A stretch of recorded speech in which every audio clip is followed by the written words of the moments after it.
Rossiyadan kelgan vaqtimda ko'pchilik meni ustimdan gulvadi va ishonmadi. Ko'p yurolmaysan, baribir Xorazmdan qaytib kelasan, Xorazmda yashash qiyin, nalog, yeb-ichar, kiyim-kechak, dori-darmon ko'p pul ketadi, sen yashab bilmaysan, rasxoddim ko'p debadi. O'zimga bo'lgan ishonchim bor edi, lekin qo'rquvim ham bor edi.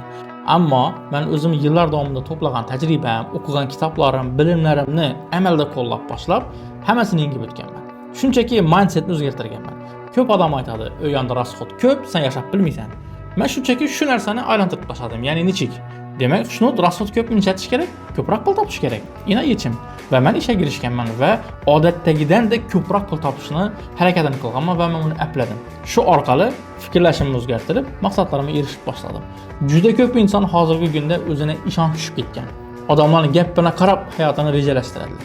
Bu nima? Siz o'zingizning maqsadingizga qarab hayotni rejalashtirishingiz kerak. Doim bilim olishdan to'xtamang. Har bir olgan bilimingizni amalda bajarsangiz, albatta natijaga chiqasiz.